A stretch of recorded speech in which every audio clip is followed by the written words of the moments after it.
제가 공독해 올립니다.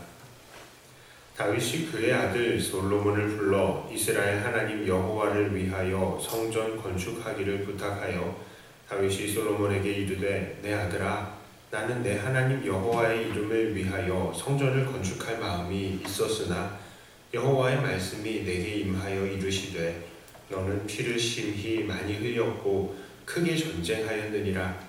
네가 내 앞에서 땅에 피를 많이 흘렸은즉 내 이름을 위하여 성전을 건축하지 못하리라. 보라, 한 아들이 네게서 나리니 그는 온순한 사람이라. 내가 그로 주변 모든 대적에게서 평온을 얻게 하리라. 그 이름을 솔로몬이라 하리니 이는 내가 그의 생전에 평안과 안일함을 이스라엘에게 줄 것임이니라. 그가 내 이름을 위하여 성전을 건축할지라. 그는 내 아들이 되고 나는 그의 아버지가 되어 그 나라 왕위를 이스라엘 위에 굳게 세워 영원까지 이르게 하리라 하셨나니 이제 내 아들아 여호와께서 너와 함께 계시기를 원하며 네가 형통하여 여호와께서 네게 대하여 말씀하신 대로 네 하나님 여호와의 성전을 건축하며 여호와께서 네게 지혜와 총명을 주사 네게 이스라엘을 다스리게 하시고 네 하나님 여호와의 율법을 지키게 하시기를 더욱 원하노라.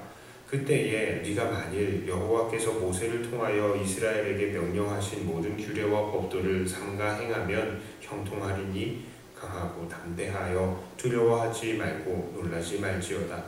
내가 환난 중에 여호와의 성전을 위하여 금 10만 달란트와 은 100만 달란트와 놋과 철을 그 무게를 다할 수 없을 만큼 심히 많이 준비하였고 또 제목과 돌을 준비하였으나 너는 더할 것이며 또 장인이 네게 많이 있나니 곧 석수와 목수와 온갖 일에 익숙한 모든 사람이니라. 금과 은과 놋과 철이 무수하니 너는 일어나 일하라. 여호와께서 너와 함께 계실지로다 하니라. 아멘. 21장에서 다윗은 오르날의 타작마당에서 하나님께 제사를 드리고 아주 놀라운 고백을 합니다. 그게 바로 22장의 1절 말씀입니다. 다윗이 이르되 이는 여호와 하나님의 성전이요 이는 이스라엘의 번제단이라 하였더라. 자, 그렇습니다. 하나님이 두려워 나아가지 못했던 다윗은 바로 하나님께서 인도하신 장소에 비로소 제사를 드릴 수 있었고 또 용서를 받을 수 있었던 것입니다. 그래서 그는 깨닫게 된 것이죠. 그래, 이게 하나님의 성전이고 번제단이구나. 즉 바로 그 자리가 하나님의 성전이 되기에 마땅하다라는 것입니다. 자, 그렇게 자기의 죄로 온 백성이 고통을 당했지만 하나님께서 열어주신 새로운 기회로 온 백성이 구원을 받았던 그 자리, 하나님께서 내어주신 새로운 용서의 길을 제공한 그 자리, 게다가 하나님께서 준비하시리라는 여호와 이레의 고백이 있었던 그 자리, 그 자리만큼 성전에 어울리는 자리가 없다는 것을 깨달은 것입니다. 자, 그 이후로 다윗은 성전 건축에 필요한 모든 것들을 준비하였습니다. 문짝에 들어갈 못까지 준비를 하였으니까 그는 정말로 성전 건축을 위해서 최선을 다하고 있었던 것입니다. 그리고 오늘 읽은 본문은 이제 거의 모든 준비를 마치고 그 아들 솔로몬에게 성전 건축에 대해서 부탁하고 맡기는 그 다윗의 모습이 기록되어 있습니다. 다윗은 솔로몬에게 왜 솔로몬이 성전을 지어야 하는지를 말합니다. 그 이유는 무엇입니까? 하나님께서 정하셨기 때문입니다. 이 8절을 보니 하나님은 다윗이 피를 많이 흘렸기 때문에 그의 손으로는 성전을 지을 수 없다라고 말씀을 하십니다. 그리고 나서 9절에서 예언을 하십니다. 바로 아들이 태어날 것이고 그 이름을 솔로몬이라 할 것이다. 자, 그 하나님께서 그의 평생에 평안함을 주시겠다라고 말씀하십니다. 그리고 그를 통하여서 왕국이 굳건해질 것이다 이렇게 이야기합니다. 그러니까 그게 뭐예요? 야, 네가 성전 짓겠다고 말했을 때에 내가 약속했던 네 씨, 그리고 그 씨를 통해서 나라가 형통해지겠다는 그 씨가 바로 솔로몬이야 이렇게 이야기를 하시는 거예요. 자, 그리고 그가 하나님의 이름을 위해서 성전을 건축할 것이다 라고 하나님께서 미리 말씀을 하셨습니다. 자, 그런데 다윗은 그렇게 하나님의 계획하신가 말씀대로 얻은 솔로몬에게 뭐라고 얘기합니까? 11절을 보니까 솔로몬에게 말하기를 여호와께서 네게 대하여 말씀하신 대로 네 하나님 여호와의 성전을 건축하며 라고 이야기를 합니다. 건축하라. 그렇습니다. 솔로몬에 의해 성전이 지어지는 것은요, 하나님께서 정하신 일이에요. 자, 그럼에도 불구하고 이 솔로몬은 숙명론에 빠져서 아무것도 하지 않고 그냥 가만히 있으면 안 된다라는 것입니다. 너 계획된, 약속된, 예언된 바로 그 아들 맞아. 네가 성전을 짓게 돼 있어 하고 바이바이 한 게 아니라 너 성전을 지어라 라고 말하시는 것입니다. 자, 이 말씀은 오늘 우리 안에 있는 성전에 대해서도 마찬가지로 적용이 되는 것입니다. 하나님께서는 우리들을 하나님의 성전으로 삼으셨습니다. 그리고 우리 안에 거하시죠. 이렇게 우리 안에 성전을 세우는 일은요, 정말 이전에는 있을 수가 없었던 일입니다. 구약시대 사람들에게는 이루고 싶어도 이룰 수 없는 일이었습니다. 하나님께서 허락하시지 않으셨거든요. 자, 그러나 신약의 때에는 완전히 달라졌습니다. 예수님께서 죽으시고요, 부활 승천하심으로 성령님께서 우리 안에 오시게 되셨죠. 자, 그래서 바로 이 성령님께서 우리 안에 거하시고 우리를 떠나시지 않으시는 것입니다. 그렇기 때문에 우리는 정말로 구약 사람들의 꿈도 꿀 수 없었던 일들을 아주 손쉽게 이루게 되었어요. 우리가 하나님의 성전이 되었습니다. 자, 이 모든 것은 이미 하나님을 통해서 이루어진 것입니다. 하나님께서 계획하셨고 하나님께서 진행하셨습니다. 그러나 그럼에도 불구하고 이렇게 우리 안에 성전을 쌓는 데에도 우리도 사람들의 일은 필요로 하고 있습니다.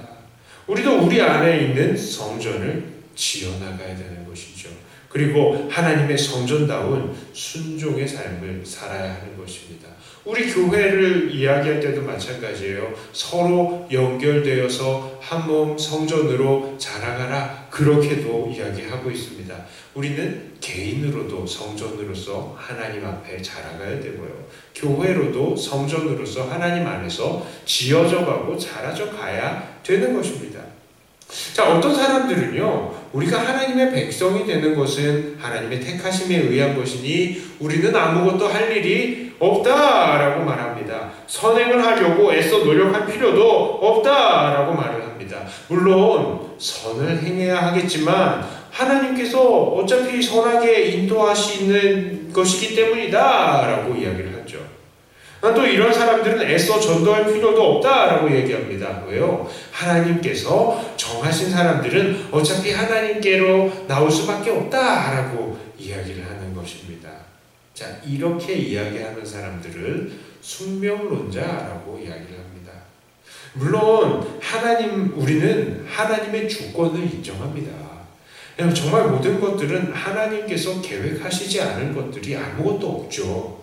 하나님께서는 구원하시기로 계획하신 사람들을 한 명도 잃어버리시지 않으십니다. 자, 그리고 하나님은 이 땅을 지으신 때와 멸망시키실 때를 모두 다 계획해 놓고 계세요. 자, 그러나 우리는 그렇다고 해서 숙명론자들처럼 아무것도 하지 않고 그냥 멋대로 살지 않습니다. 하나님 앞에서 아무것도 하지 않는 것은 하나님 앞에 사람들이 취해야 할 올바른 행동이 아니기 때문입니다. 자, 우리 자녀들을 보면요, 가끔 말을 안 듣는 애들이 있습니다. 자, 그런데 왜 말을 안 듣는가 보니까요, 이 아이들이 부모를 너무 믿어요. 자, 그래서 설마 부모가 나를 버리게 하겠어? 설마 부모가 나를 때리게 하면서 하겠어? 하면서 살살살 눈치 보면서 자기 하고 싶은 거 다 하고 자기 가고 싶은 데로 다 다니고 뭐 그러는 것입니다. 자, 그렇게 되면요, 부모의 속은 어떻게 돼요? 답답하죠. 정말 이 자식을 때릴 수도 없고 버릴 수도 없고 뭐 진짜 그런 거가 되는 겁니다. 부모의 마음은. 자, 하나님 앞에서의 우리의 입장도 마찬가지입니다. 하나님께서는 우리를 버리시지 않는다라는 것을 안다면요, 우리가 그거를 악용해야 되겠습니까? 아니죠. 그 사실을 알고 더 감사하고 더 순종해야 되는 것이 우리의 입장이지, 설마 하나님 우리를 버리시겠어? 하면서 슬슬 범죄하고 하나님께서 싫어하시는 거 살살하고 거짓말하고 미워하고 시기하고 질투하고 그런 삶을 살아서야 되겠습니까? 안 된다는 것입니다. 이 하나님의 사랑을 안다면 그것에 당연히 감사와 순종의 삶을 살아야 하는 것이지, 그것을 악용해서 우리의 죄를 성취하는 도구로 만들어서는 안 된다는 것입니다. 자, 그러므로 우리는 어떻게 살아야 합니까? 매일매일 하나님의 구원에 감사하면서 우리가 구원받은 자답게 감사와 순종으로 살아야 합니다. 그것이 우리 안에 있는 성전을 더욱더 열심히 지어나가고 있는 행동이다라고 할 수 있는 것입니다. 자, 이제 말씀을 정리합니다. 오늘 우리는 하나님께서 솔로몬을 통해서 성전을 지으실 것을 이미 작정하셨음에도 불구하고 다윗이 솔로몬에게 너 성전을 지어라 라고 한 명령을 통해서 우리 안에 이미 지어진 성전을 우리도 계속해서 지어나가야 한다는 것을 도전을 받았습니다. 이 하나님의 예정하심은 영광적인 것입니다. 우리가 생을 다 살면서 뒤를 돌아봤을 때에 하나님께서 이렇게 하시려고 이전에 나를 그렇게 하셨군요 라고 깨닫게 되는 것처럼 우리는 마지막 날 천국에 갔을 때에야 비로소 우리의 인생 전체를 다 뒤돌아서 조망하게 되면서 그 모든 것들이 하나님의 정확하시고 틀림없으신 계획이시었구나 라고 고백하게 되는 것입니다. 그러므로 그때까지 오늘 우리에게 다가오는 모든 죄의 유혹들을 이겨내시고 오직 하나님께 감사와 순종으로 하나님께서 기뻐하시는 깨끗하고 아름다운 성전을 우리 안에 지어내시는, 그리고 우리 백동교회에 지어내시는 저와 여러분들이 다 되시기를 주님의 이름으로 축복합니다. 기도합니다.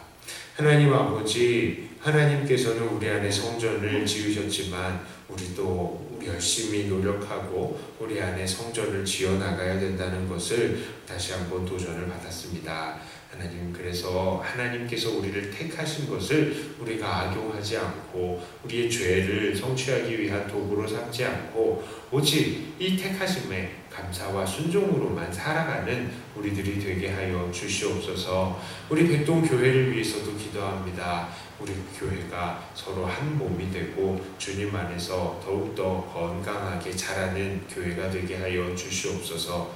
특별히 우리의 형제들, 연약한 지체들 지켜주시고 이 자리에 함께 나아올 수 있는 은혜를 허락하여 주시고, 특별히 우리의 자녀들을 위해서도 기도합니다. 하나님, 우리의 자녀들도 주님의 성전으로 지어져 가야 되는 우리 아이들인데, 우리 아이들, 어떤 아이들은 아직 가치관이 제대로 형성이 되지 않는 그런 아이들도 있습니다.